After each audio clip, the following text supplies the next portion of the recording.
மீனம் ராசி இன்பத்தையும் துன்பத்தையும் சமமாக பாவிக்கக்கூடிய தன்மை கொண்டவங்க நீங்கள். ஆனாலும் உங்ககிட்ட தற்பெருமை கொஞ்சம் அதிகமாக தான் இருக்கும். இந்த மீன ராசியில் பிறந்தவங்க குடும்பத்தில் இருக்கிற எல்லோருக்கும் செல்ல பிள்ளையாக இருப்பீங்க. உங்களோட குடும்பத்தில் இருக்கிற எல்லோர் மீதுமே நீங்கள் நல்ல ஒரு மதிப்பு மரியாதை வச்சுருப்பீங்க. நல்ல ஒரு கௌரவமும் எல்லோருக்கிட்டையும் பிரியமாகவும் நடந்துப்பீங்க நீங்கள். மீனராசி அன்பர்களுக்கு கலை மற்றும் விஞ்ஞானத்தில் அதிகமாக ஆர்வம் கொண்டவங்களா இருப்பீங்க. மற்றவங்க செய்கிற வேலையில் குற்றம் கண்டுபிடிக்கிறதுல வல்லவர்களாக திகழக்கூடியவங்க தான் மீனராசி அன்பர்கள் நீங்கள். பெரும்பாலும் நீங்கள் சுகபோகமாக வாழணும் அப்படின்னு நினைப்பீங்க. அதனால தான் தற்புகழ்ச்சி அதிகமாக இருக்குது அப்படின்னு உங்களுக்கு சொன்னோம். இன்பத்தையும் துன்பத்தையும் சமமாக பாவிக்கக்கூடிய தன்மை மீனராசி அன்பர்கள்கிட்ட இருக்கக்கூடிய சிறப்பான இயல்பு அப்படின்னு சொல்லலாம். ஆனால் தன்னடக்கம் நிறையவே இருக்கும். எல்லாத்துக்கிட்டையுமே சகஜமாக பேசி பழகக்கூடிய தன்மை உங்களுக்கு இருக்குது. இந்த ராசியில் பிறந்தவங்க பாருங்க, எப்பொழுதுமே கம்பீரமான தோற்றத்தோடு காட்சி அளிப்பீங்க. இருக்க சுபாவம் அதிகமாக இருக்கும். அதே போல் வெகு சீக்கிரத்தில் மற்றவங்களோட நம்பிக்கைக்கு பாத்திரமாக மாறக்கூடிய தன்மை உங்ககிட்ட இருக்கும். தர்ம குணம் தயால தன்மை இருக்கும். ரொம்பவுமே திறமசாலிகளாக நீங்கள் இருப்பீங்க.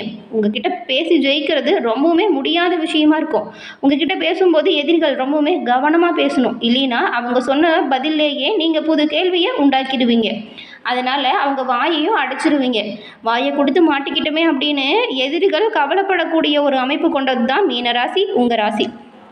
இப்படி இருக்கக்கூடிய நீங்கள் இந்த மாதம் உங்களுக்கு என்ன மாதிரியான அமைப்பு உருவாகியிருக்கு, அதாவது இந்த ஐப்பசி மாதத்தின் கிரகநிலைகள் உங்களுக்கு என்ன மாதிரியான வாய்ப்புகளை கொடுக்க போகுது, எந்த விஷயத்தில் நீங்கள் கவனமாக இருக்கணும், அதிர்ஷ்டமான வாய்ப்புகள் ஏதாச்சும் இருக்கா, தடை தாமதம் நீங்கள் என்ன செய்யணும், இது குறித்த ஒரு முழுமையான தகவலையும் தாங்க உங்களுக்காக இந்த பதிவில் நாங்கள் சொல்லியிருக்கோம். இந்த பதிவு மீனராசி அன்பர்கள் நீங்கள் பயன்பெறும் வகையில் இருக்கும். அதனால் ஸ்கிப் பண்ணாமல் முழுமையாக பாருங்கள். நீங்கள் இப்போ தான் ஃபர்ஸ்ட் டைம் நம்மளோட சேனலை பார்க்குறீங்க அப்படின்னா மறக்காமல் நம்மளோட சேனலை சப்ஸ்கிரைப் பண்ணி வச்சுக்கோங்க. மீனம் ராசி குரு பகவான ராசி அதிபதியாக கொண்டது. இந்த ராசி நேயர்கள் வியாழக்கிழமையில குரு பகவானையும் முக்கியமாக சிவபெருமானை வணங்கி வருவதன் மூலம் நன்மைகளையும் நல்ல ஒரு முன்னேற்றத்தையும் பெற முடியும். உங்களுக்கு சிவபெருமான் பிடிக்கும் அப்படின்னா ஓம் நமச்சிவாயா போற்றி அப்படிங்கிற மந்திரத்தை மறக்காம 3 முறை பதிவிடவும் செய்யுங்க. அப்படி செய்யும் போது கூட உங்களோட ஆள் மனதில் ஒரு பிரார்த்தனையை நினச்சிக்கிட்டு செய்யுங்க. அந்த விஷயம் விரைவில் நடக்கும். நன்மை உங்களோட வாழ்க்கையில் சேரும். சிவபெருமானின் பரிபூர்ண அருளாலும் உங்களோட வாழ்க்கையில் மேன்மையும் நன்மையும் வந்தடைய இறைவனிடம் உங்களுக்காக பிரார்த்தனையும் செஞ்சுக்கிறோம். எல்லா விதத்திலுமே உங்களுக்கு நன்மை கிடைக்க வாழ்த்துக்களையும் உங்களுக்கு சொல்லிக்கிறோம். மீனராசி அன்பர்கள் தெளிவான சிந்தனை உடையவங்க. எந்த ஒரு விஷயத்தையுமே சிந்தித்து செயல்படக்கூடிய தன்மை கொண்டவங்க. உங்களுக்கு பாருங்கள், ஐப்பசி மாதத்தின் கிரக நிலைகள் என்ன மாதிரியான வாய்ப்புகள் எல்லாம் கொடுக்குது அப்படிங்கிறதான் பார்க்க போகிறோம். அதுக்கு முன்னாடி உங்களோட சொந்த ஜாதகத்தை எளிய முறையில் நீங்கள் கணிச்சுக்க விரும்பினா டிஸ்கிரிப்ஷனில் பாருங்கள், ஜோதிடர் நம்பர் கொடுத்துருக்கோம். அந்த நம்பருக்கு ஃபோன் பண்ணி எளிய முறையில் நீங்கள் உங்களோட ஜாதகத்தை கணிச்சுக்கலாம். எல்லா வகையிலுமே முன்னேற்றம் பெறக்கூடிய அமைப்பை இதனால் நீங்கள் உருவாக்க முடியும். மொபைல் ஃபோன் எடுங்க, டிஸ்கிரிப்ஷனில் இருக்கிற நம்பரை நோட் பண்ணுங்கள், ஃபோன் பண்ணுங்கள். வீட்டிலேருந்தே ஜாதகத்தை எளிய முறையில் கணிச்சுக்கலாம். எல்லா விதத்துலையுமே முன்னேற்றம் பெறக்கூடிய அமைப்பை தவற விட்டுறாதீங்க. இந்த ஐப்பசி மாதத்தில் கிரக நிலைகளை பொறுத்த வரைக்கும் குரு பகவான் கடக வீட்டில் உச்சமாக இருக்கிறாரு. சூரியன் துலாம் வீட்லேயும் சுக்கிரன் கன்னி ராசிலையும் இருக்கிறாங்க. அதுவும் சுக்கிரன் வரக்கூடிய 16ஆம் தேதி நீச்சத்தன்மையை விட்டுட்டு தன்னோட சொந்த வீடாக இருக்கக்கூடிய துலாம் ராசியில் ஆட்சி பலம் பெற்று அமர போகிறாரு. புதன் 7ஆம் தேதி விருச்சிக வீட்டுக்கும் செவ்வாய் 10ஆம் வீட்டுக்கு விருச்சிகத்தோட வீட்டுக்கே வரப்போகிறாரு. செவ்வாயும் புதனும் குருவின் பார்வையில் வராங்க. இந்த ஐப்பசி மாதம் இந்த கிரகநிலை அமைப்புகளால் வரக்கூடிய பலன்கள் உங்களுக்கு என்ன அப்படின்னு தான் இப்போ நம்ம பார்க்க போகிறோம். மீன ராசியில் பாருங்கள், பூரட்டாதி 4ஆம் பாதம், உத்திராட்டத்தி, ரேவதி இந்த 3 நட்சத்திரங்களும் இருக்கீங்க. இந்த 3 நட்சத்திரக்காரங்களும் பாருங்கள், எப்பொழுதுமே கலகலகாக பேசி மற்றவங்களை கவரக்கூடிய ஆற்றல் கொண்ட நபர்களாக இருப்பீங்க. இந்த மாதத்தை பொறுத்த வரைக்கும் நீங்கள் உங்களோட முன்கோபத்தை குறைச்சே ஆகணுங்க. முன்கோபத்தை குறைச்சிக்கிட்டு பேச்சில் கொஞ்சம் நிதானத்தை கடைபிடிக்கிறது நல்லது. உங்கள் உற்றார் உறவினர்களை பொறுத்த வரைக்கும் நீங்கள் கொஞ்சம் அனுசரித்து போகிறது சிறப்பான முன்னேற்றத்தை கொடுக்கும். ஓரளவுக்கு சாதகமான பலனையுமே இதனால் நீங்கள் பெற முடியும். முடிஞ்ச வரைக்கும் மற்றவங்களோட விஷயத்தில் மட்டும் தலையீடு செய்கிறத தவிர்க்கிறது ரொம்ப ரொம்ப நல்லது. குடும்பத்தில் இதனால் ஒற்றுமை குறையலாம். மற்றவங்களோட விஷயத்தில் தலையிடாமல் இருந்தால் குடும்பத்திலையுமே நல்ல ஒரு ஒற்றுமை இருக்கும். கவனமாக இருங்க. கணவன் மனைவிக்கிடையே கருத்து வேறுபாடு அதிகரிக்கும். உற்றார் உறவினர்கள் வருகையால் வீண் பிரச்சனையும் வரலாம். கருத்து வேறுபாடு இதனால் கொஞ்சம் அதிகரிக்கும். பண வரவுகளில் தடை வரும். ஆடம்பர செலவுகளை மட்டும் நீங்கள் தவிர்த்தா இன்னுமே நன்மையை பெற முடியும். தொழில் வியாபாரம் செய்கிறவங்களுக்கு தேவையற்ற இடையூறுகளையும் சங்கடங்களையும் நீங்கள் சந்திக்கிற மாதிரியான சூழல் உருவாகும். புதிய முயற்சிகளில் எந்த ஒரு காரியத்தில் ஈடுபட்டாலும் சரி ரொம்பவுமே எச்சரிக்கையோடு செயல்படுறது நல்லது. அரசு வழிகளில் தேவையற்ற சங்கடத்தை நீங்கள் சந்திக்கிற மாதிரியான சூழல் வரும். எதிர்பார்த்த கடன் உதவிகள் கொஞ்சம் தாமதப்படும். அபிவிருத்தி கொஞ்சம் குறையலாம். உத்தியோகஸ்தர்களுக்கு வேலை பளு கொஞ்சம் அதிகமாக இருக்கும். இதனால் உடல்நிலையில் சோர்வு வரும்.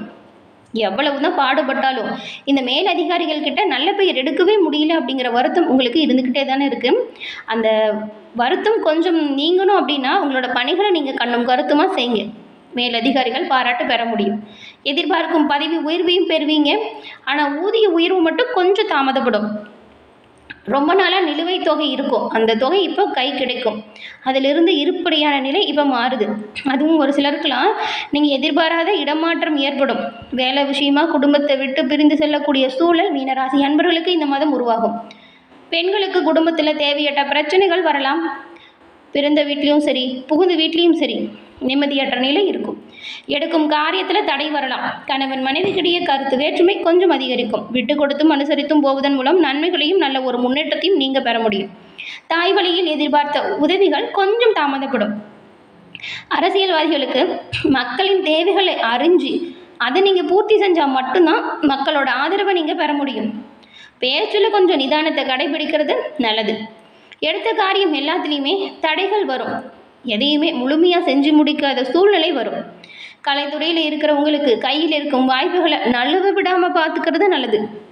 தொழில் போட்டி பொறாமல் கொஞ்சம் அதிகரிக்கும். வரவேண்டிய சம்பள பாக்கி கிடைக்காம கொஞ்சம் இழுபறியாக மாறும். பொருளாதார நிலையில் உங்களுக்கு கொஞ்சம் தடை வரலாம். தேவையற்ற இடம் மாற்றத்தால் உடல்நிலை பாதிப்படையும். சேமிப்பு இதனால் கொஞ்சம் குறையும். மாணவர்களை பொறுத்த வரைக்கும் எவ்வளவுதான் முயன்று படித்தாலும் அதை ஞாபகத்தில் வச்சு கொள்ள முடியாத அளவுக்கு மனம் அலைபாயும். மதிப்பெண் குறையும். பெற்றோர் ஆசிரியர்களுக்கு நீங்கள் அது திருப்திக்கு ஆளாக போகிறீங்க. எதிர்பார்க்கும் உதவிகள் கிடைக்கிறதுல கொஞ்சம் தடை ஏற்படும். தேவையற்ற நண்பர்களால் வீண் பிரச்சனையும் வரலாம். நீங்கள் தேவையற்ற நண்பர்கள் சவகாசத்தை தள்ளி வைக்கிறது நல்லது. கண்ணும் கருத்துமா பாடத்திட்டத்தில் கவனம் செலுத்தினா நல்ல மதிப்பும் வரும், நல்ல ஒரு மதிப்பெண்ணும் வரும். இதனால் தந்தை மற்றும் தாய் ஆசிரியரின் ஒத்துழைப்பை நீங்கள் முழுமையாக பெற முடியும். இப்போ பாருங்கள், இந்த மீனராசியில் இருக்கக்கூடிய புரட்டாதி 4ஆம் பாதம், உத்திராட்டதி, ரேவதி இந்த 3 நட்சத்திரக்காரங்களுக்கும் என்ன மாதிரி அமைப்பு இருக்குது அப்படிங்கிறத பார்க்கலாம். முதல்ல புரட்டாதி 4ஆம் பாதம் கொண்ட உங்களுக்கு இந்த மாதம் உங்களுக்கு எல்லா செயல்களையுமே சிறப்பான முன்னேற்றம் கிடைக்கக்கூடிய வாய்ப்பு இருக்குது. தன லாபம் அதிகரிக்கும். அடுத்தவங்களுக்கு உதவி செய்கிறதுல ஆர்வம் காட்டக்கூடிய தன்மை உங்களுக்கு இருக்கிறதுனால மற்றவங்களுக்கு ஏதாவது பிரச்சனை அப்படின்னா கூட முதல்ல உங்களை தான் உதவி கேட்பாங்க. நீங்கள் உதவி செய்கிறதுல அதிகமாக ஆர்வம் காட்டுவீங்க. உடல் ஆரோக்கியத்தை பொறுத்த வரைக்கும் இதுவரைக்கும் தொல்லை தந்திருந்த நோய் உங்களை விட்டு நீங்கிடும். நோய் நீங்கி உடல் ஆரோக்கியம் சிறப்பான முன்னேற்றத்தையுமே கொடுக்கும். எதிர்பாலினத்தால் புரட்டாதி நட்சத்திரக்காரங்களுக்கு தேவையில்லாத செலவு வரலாம், கவனமாக இருங்க. கோபத்தை குறைச்சிக்கிறது ரொம்ப ரொம்ப நல்லது. கோபத்தால் சில்லறை சண்டைகள் வரலாம். பண வரத்து சீரான முன்னேற்றம் தரணும்னா கவனமாக எந்த ஒரு விஷயத்தையும் செய்யணும். காரிய அனுகூலம் ஏற்படக்கூடிய வாய்ப்பு இருக்குது. அதுக்கப்புறம் உத்திராட்டதி நட்சத்திரக்காரங்க இந்த மாதம் தொழில் வியாபாரத்தில் இருந்து வந்த மந்தமான நிலை இப்போ மாறிடும். விற்பனை நல்ல ஒரு அமோகமாக அதிகரிக்கும். வார இறுதியில் பழைய பாக்கிகளும் வசூலாகும். உத்தியோகத்தில் இருக்கிறவங்களுக்கு உங்களுடைய புத்தி சாதுரியத்தால் உங்களோட வேலைகளை ரொம்பவுமே திறமையாக செஞ்சு முடித்து பாராட்டு பெறக்கூடிய அமைப்பு இருக்குது. ஒரு சில மீனராசி அன்பர்களுக்கு புதிய பதவி உயர்வு கூட கிடைக்கும். விற்பனையில் நல்ல ஒரு முன்னேற்றம் ஏற்படும். நீங்கள் திறமையாக செய்கிற ஒவ்வொரு விஷயத்திலுமே அதற்கான அங்கீகாரம் உடனுக்குடன் உண்டாகும். அதுக்கப்புறம் ரேவதி நட்சத்திரக்காரங்களுக்கு இந்த மாதம் குடும்பத்தில் நிம்மதியான சூழல் உருவாக போகுது. விருந்து நிகழ்ச்சியில் குடும்பத்தோடு கலந்து கொண்டு மகிழ்ச்சி அடைய போகிறீங்க. கணவன் மனைவிக்கிடையே இருந்து வந்த கருத்து வேற்றுமை இப்போ உங்களை விட்டு நீங்கிடும். நல்ல ஒரு ஒற்றுமை அதிகரிக்கும். உங்களுடைய குழந்தைகளின் செயல்கள் உங்களுக்கு பெருமையை கொடுக்கும். உங்ககிட்ட உதவி கேட்டு உங்களை நாடி வரக்கூடியவங்களுக்கு தேவையான உதவிகளை செஞ்சு அவங்களோட மனம் மகிழும்படியான செயல்களை செய்வீங்க.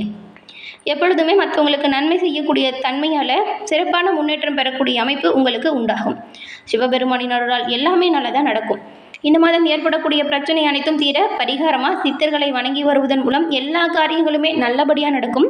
குடும்பத்தில் இருந்து வந்த பிரச்சனை கொஞ்சம் கொஞ்சமாக உங்களை விட்டு தீரும். சிவபெருமானின் அருளால் எல்லாமே நல்லதாக நடக்க வாழ்த்துக்களையும் இறைவனிடம் உங்களுக்காக பிரார்த்தனையும் செஞ்சுக்கிறோம். வரக்கூடிய வாய்ப்புகளை நீங்கள் சரியாக பயன்படுத்திக்கிட்டால் நன்மைகள் பெற முடியும். கவனமாக இருங்க. என்ன நேயர்களே, இந்த பதிவு நீங்கள் பயன்பெறும் வகையில் அமைஞ்சிருக்கும்னு நினைக்கிறோம். பதிவு பிடிச்சிருந்தா லைக் பண்ணுங்கள். உங்களுடைய நண்பர்கள் மீன ராசியாக இருந்தால் அவங்களுக்கும் ஷேர் பண்ணுங்கள். தொடர்ந்து பார்த்தமைக்கு நன்றி நேயர்களே.